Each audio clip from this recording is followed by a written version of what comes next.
Assalamualaikum warahmatullahi wabarakatuh. Selamat datang di video pembelajaran pembahasan soal mata kuliah pengantar sains data bersama saya Kansa Putri Indira. Semoga video ini bisa membantu teman-teman semua untuk mengerjakan soal ujian maupun untuk kebutuhan belajar mandiri. Mohon maaf jika ada salah kata atau ada kekurangan dalam video ini dan semoga bermanfaat. Oke, lanjut ke nomor 4. Di sini dia bilang, seorang ahli gizi di sebuah klinik kesehatan ingin mengetahui hubungan antara tinggi badan dengan berat badan pasiennya untuk menentukan standar kesehatan. Ia mengambil sampel acak sebanyak 10 pasien dan mencatat data tinggi badan serta berat badan mereka.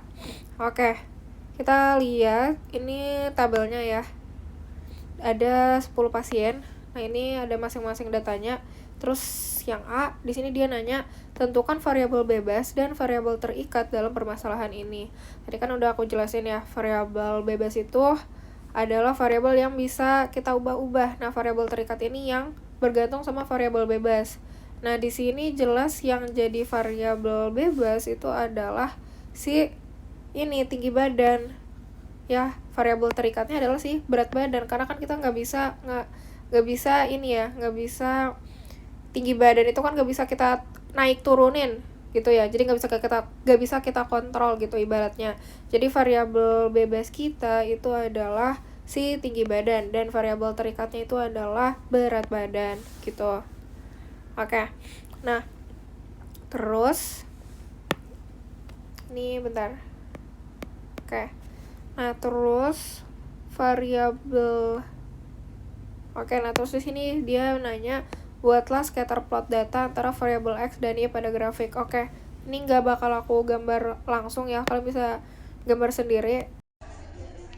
Oke, sekarang kita masuk ke poin yang C. Di sini dia bilang, hitunglah koefisien korelasi antara durasi pelatihan dan rata-rata skor tes. Ini salah ya, ini harusnya korelasi antara tinggi badan dan berat badan ya. Terus berikan interpretasi untuk nilai korelasi. Nah, ini berarti caranya sama persis kayak soal nomor 3 yang tadi. Jadi pertama kita hitung dulu nilai-nilai yang kita butuhin. Oke, pertama kan kita tadi butuh N ya. Yang mana di sini N-nya karena di sini ada 10 pasien, berarti N-nya itu 10. Habis itu di sini ada kita mau nyari sumasi XI ya. Sumasi XI di sini berarti kan tinggal 150 ditambah 155 ditambah 158 sampai 175, yang mana itu hasilnya sama dengan 1635. Terus somasi YI di sini itu 45 ditambah 48 dan seterusnya sampai 73. Hasilnya bakal sama dengan 585. Oke, terus Somasi XIYI ini itu berarti kan 150 dikali 45 ditambah 155 dikali 48 dan seterusnya sampai data yang terakhir. Nah, ini hasilnya bakal jadi sama dengan sama dengan 96.331. Oke. Nah, terus Sumasi XI kuadrat berarti di sini kan sumasi XI kuadrat 150 kuadrat ditambah 150 kuadrat dan seterusnya sampai 175 kuadrat. Nah, ini hasilnya bakal jadi sama dengan 267.891. Terus yang terakhir kita butuh sumasi YI kuadrat. Sumasi YI kuadrat di sini itu berarti kan 45 kuadrat tambah 48 kuadrat dan seterusnya sampai 73 kuadrat. Hasilnya bakal jadi sama dengan 35.067 kayak gini. Oke, nah ya udah langsung aja kita masukin ke rumus koefisien korelasi. Kayak gimana tadi rumusnya? R sama dengan N dikali sumasi XIYI, habis itu dikurang sama sumasi XI dikali sumasi YI, terus dibagi sama akar N dikali sumasi XI kuadrat dikurang sumasi XI kuadrat, habis itu dikali sama N dikali sumasi YI kuadrat, terus dikurang sama sumasi YI kuadrat gini. Oke, Nah ya udah, ini kalian masukin aja ya. Berarti ini 10 terus dikali ini dikurang, berarti ini terus sumasi YI-nya yang ini dan seterusnya ya. Ini tinggal dimasukin aja angkanya sesuai apa yang udah kita cari di sini. Nah, ini hasilnya itu bakal jadi sama dengan 0,986. Oke. Nah, sekarang coba kita interpretasiin nilai koefisien korelasi 0,986 ini. Nah, ini tuh mirip sama hasil yang kita dapat tadi di nomor 3. Dia tuh nilainya tuh sangat mendekati 1 ya. Itu berarti si tinggi badan dan berat badan itu punya korelasi yang tinggi dan positif kayak gitu. Jadi maksudnya makin tinggi kita itu makin berat badannya apa tuh? Makin banyak berat badannya, makin tinggi berat badannya kayak gitu. Oke, nah itu yang dimaksud dengan korelasi positif gitu. Oke, udah ini jawaban buat yang poin C. Oke, selanjutnya kita cari jawaban yang D. Kita di sini hitunglah nilai dugaan parameter intercept dan kemiringan garis regresi. Lalu tuliskan bersamaan taksirannya. Oke, parameter intercept itu apa? Intercept ini berarti B0 ya. B0. Terus kemiringan garis regresi ini berarti maksudnya B1. Oke, ini sama persis kayak yang udah kita cari di nomor 3 tadi. Tinggal kita masukin aja ke rumusnya. Oke, tadi rumusnya apa buat yang slope? Buat yang slope itu B1 ini rumusnya sama dengan N dikali sumasi XIYI dikurang sama sumasi XI dikali sama sumasi YI habis itu dibagi sama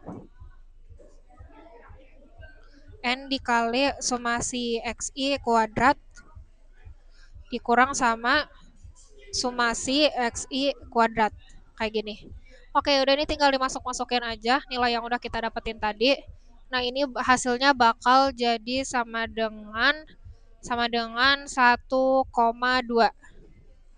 Ya, ini kalau udah dibulatin jadi 1,2. Oke. Nah, ini buat slope-nya, buat B1. Nah, sekarang kita cari intercept-nya. Intercept. Oke. Intercept di sini berarti B0. Oke, sama kayak yang di nomor 3 tadi. Untuk intercept ini rumusnya Y cap dikurang sama B1 dikali sama X cap. Bar. Y bar sama X bar. Yang mana ini tuh berarti nilai rata-rata dari data yang Y dan ini nilai rata-rata dari data yang X gitu ya. Nah, ya udah berarti Y barnya kita dapat dari 45 tambah 48 dan seterusnya sampai 73 dibagi 10 dan X barnya berarti dari 150 tambah 155 ditambah sampai 175 terus dibagi 10. Oke, yang mana di sini hasilnya Y barnya itu bakal sama dengan 58,5 dan X barnya itu bakal sama dengan 163,5. Oke. Nah, ya udah tinggal dimasukin aja. Berarti B0-nya alias intercept-nya itu sama dengan 58,5 dikurang sama B1-nya tadi 1,2 dikali sama X bar-nya 163,5. Gini. Yang mana ini nanti hasil akhirnya itu bakal jadi sama dengan B0-nya itu jadi sama dengan min 137,7. Oke. Nah, ya udah. Berarti di sini dia nanyainnya ya udah itunya doang ya. Oke, terus disuruh tulis persamaan taksirannya. Oke, persamaan taksiran itu kan berarti ini ya, Y cap sama dengan B0 ditambah B1X gini ya. Ya udah, B0 kita kan tadi min 137,7 ditambah sama B1-nya tadi 1,2 X. Oke. Udah jadi ini persamaan taksiran regresi kita yang ini ya, gitu. Oke, lanjut kita baca soal yang poin E. Di sini dia nanya, interpretasikan nilai dugaan saat X-nya sama dengan 0.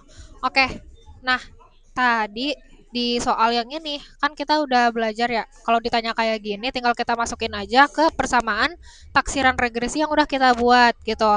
Ini sebenarnya tinggal dimasukin aja X sama dengan 0. Tapi gak semua nggak semua hasil matematis itu masuk akal di dunia nyata gitu. Jadi Kan kalau misalkan X-nya sama dengan nol, yang mana tadi kan X-nya kita definisiin sebagai si tinggi badan ya. Sedangkan tinggi badan itu nggak mungkin sama dengan nol gitu. Jadi kalau misalkan ditanya interpretasikan nilai dugaan saat X-nya sama dengan nol, itu jawabannya itu kayak nggak ada gitu. Jadi nggak mungkin gitu. Karena nggak mungkin ada tinggi badan yang sama dengan nol gitu. Jadi nggak ada hasilnya. Bisa dibilang kayak gitu.